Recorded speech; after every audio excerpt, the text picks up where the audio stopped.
எக்கால இடி முழக்கம்.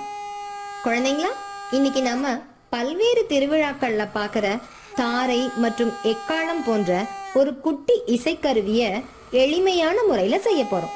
செய்யலாமா? இதை செய்ய தேவையான பொருட்கள் வாழ்த்து அட்டை, கத்தரிக்கோல், ஸ்ட்ரா, ரப்பர் பேண்ட், ஒட்டும் டேப், மெல்லிய பிளாஸ்டிக் துண்டு. வாங்க இதை எப்படி செய்யறதுன்னு பாப்போம். முதல்ல மெல்லிய பிளாஸ்டிக் துண்டை எடுத்து இப்போ பாக்குற மாதிரி ஸ்ட்ராவோட ஒரு முனையோட வாய்ப்பகுதிக்கு வெளியே வச்சு ரப்பர் பேண்ட் வச்சு இறுக்கமா கட்டிடுங்க.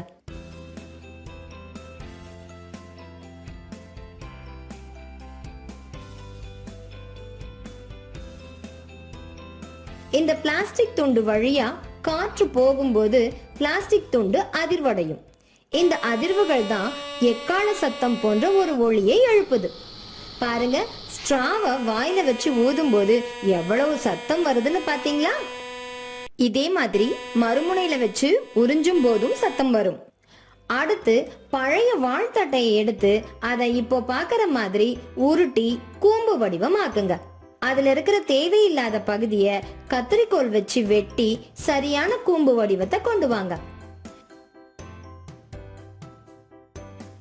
இப்ப கூம்பு வடிவத்தின் அடிப்பகுதியில கத்தரிக்கோல் வச்சு வெட்டி ஸ்ட்ராங் நுழைய தேவையான அளவுக்கு சிறிய துளைய உருவாக்குங்க. இந்த கூம்பு வடிவம் இந்த மாதிரி இருக்கணும். இப்போ நாம செஞ்சு வச்ச ஸ்ட்ராவை கூம்பு வடிவ அட்டையின் அடிப்பகுதியில இப்போ பாக்குற மாதிரி பொருத்துங்க. இப்போ நமக்கு தேவையான எக்கால இசை கருவி ரெடி. இப்போ இத வாயில வச்சு ஊதுங்க பாப்போம்.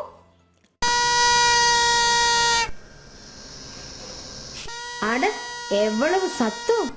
இடி முழக்கம் மாதிரி சும்மா அதிருதுல்ல. இப்போ நாம பாக்குறது கடைகள்ல விக்கிற எக்கால இசை கருவி. இதுலயும் அதே போல சத்தம் வருது பாத்தீங்களா?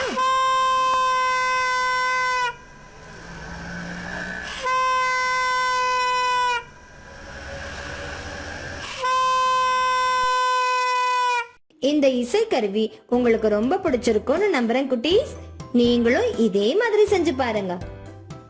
அடிப்படை தத்துவம் அலைகளின் வீச்சுகளின் பெருக்கம். பிளாஸ்டிக் துண்டு வழியாக காற்று போகும்போது பிளாஸ்டிக் துண்டு அதிர்வடைந்து இனிய இசையினை உருவாக்குகிறது.